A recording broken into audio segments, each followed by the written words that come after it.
Par contre, contre Doncic, on enchaîne.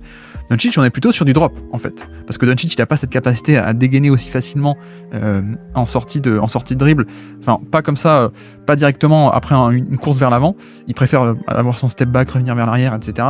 Donc on est plutôt en drop, surtout, parce qu'on aime bien aussi protéger le panier face au drive de Doncic. Donc là, on est sur un Chet Holmgren qui reste plus bas par rapport au niveau de l'écran. En plus, l'écran est posé très haut ici, vous voyez.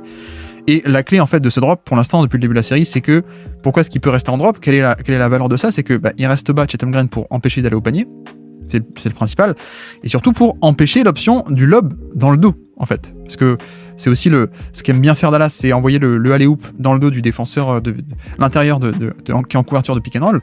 Mais donc, si tu restes en drop, a priori, il n'y a pas trop d'espace dans ton dos pour ce lob. Et pourquoi est-ce que ça marche ? Pourquoi est-ce qu'on peut se le permettre ? C'est parce qu'on a cet homme, Lu Dort. Et Lu Dort, il est quand même pas mal pour traverser les écrans, pour revenir en position, et ce qui fait que, oui, Chet Holmgren est en bas, mais sauf que, comme Lu Dort arrive et revient bien en position, là, vous voyez que, voilà, après l'écran, il est déjà là, il conteste le tir, c'est super.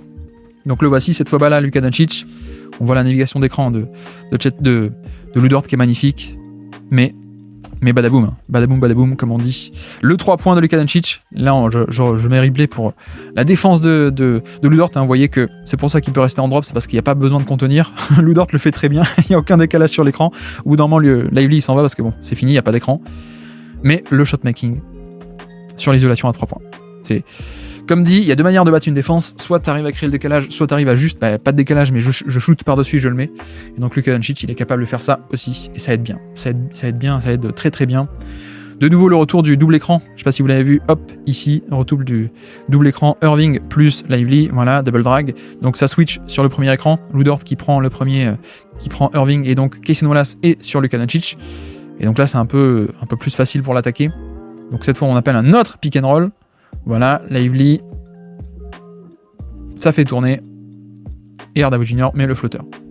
De nouveau, Luka Doncic face à Lu Dort, vous allez voir, et cette fois, de nouveau, hein, le même double drag ici, double écran pour le Luka Doncic, sauf que cette fois, il le refuse. Il refuse les deux écrans, on voit la défense hyper agressive de Lu Dort, et donc, qu'est-ce qu'il fait ? Hop, spin de l'autre côté, je prends pas les deux écrans, j'attaque directement, et comme j'arrive à prendre un peu par surprise sur le spin move, j'arrive à prendre par surprise Lu Dort, il est pas en position, là il est plus devant Doncic, et donc Doncic peut aller sur son spot, voilà, tranquillement, et voilà. Ça a l'air facile, mais il faut être Luka Doncic pour faire ça. Là le spin move, c'est la clé de l'action, il arrive à prendre par surprise Lu Dort qui essayait un peu vu que l'action d'avant c'était aussi un double drag, il essayait un peu d'être en avance et de pas se laisser prendre l'écran cette fois, donc vous voyez qu'il saute un peu, hop, sur le côté, mais sauf que pris à revers, et donc Doncic va sur son spot, magnifique. Cette fois, on continue, de nouveau Luka Doncic, pick and roll entre petits. Et oui, le pick and roll avec Kyrie Irving, qui va essayer d'impliquer dans l'action Cason Wallace, peut-être pour obtenir le switch.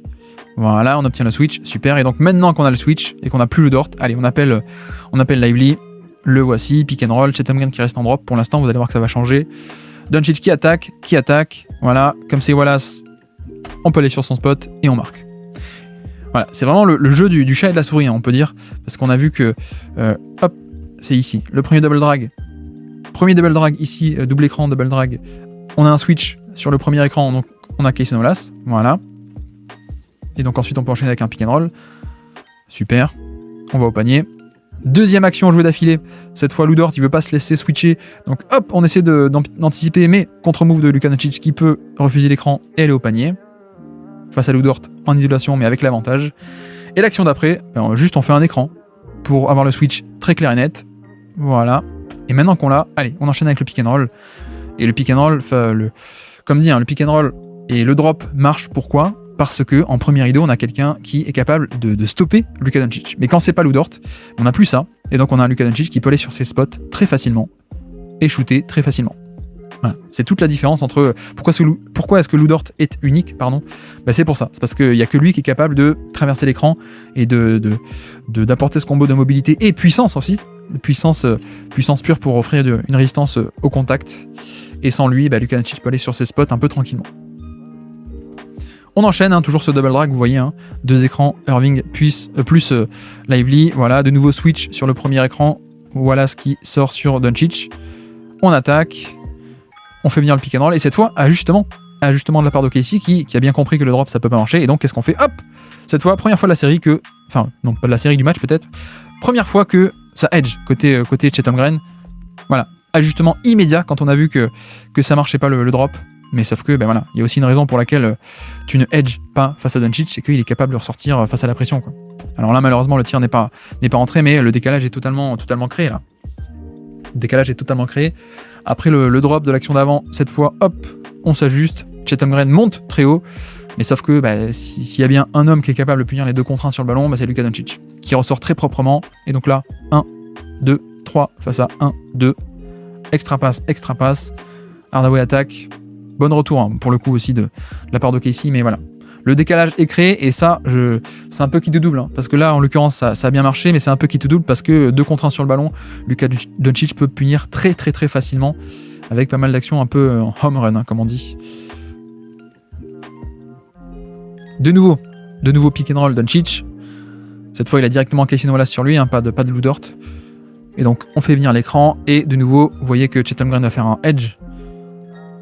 Voilà, 2 sur le ballon, agressif, et donc Luka Doncic, très facilement, qui arrive à ressortir. Voilà, pas de panique avec sa taille. Pas de panique, et de nouveau, on se retrouve avec 1, 2, 3, 4 contre 1, 2, 3. Voilà. Ça fait tourner. Malheureusement, un marché, là, pour le coup, de la part de Washington, mais ça fait quand même 2 actions d'affilée où bah, ça met de la pression sur le ballon. Et certes, OKC s'en sort avec deux actions sans panier, mais 2 actions aussi où on a un décalage qui est créé, hein. Et là, encore une fois, c'est un type de couverture qui est extrêmement risqué face à Doncic, qui ressort très facilement, voilà. Franchement, pas du tout perturbé, hein, le Doncic. Pas du tout perturbé, voilà, ça ressort facile. Les pivots de Dallas qui sont capables de faire l'extra pass en sortie du pick and roll, le fameux short roll, et malheureusement, il y a un petit marché de la part de Washington.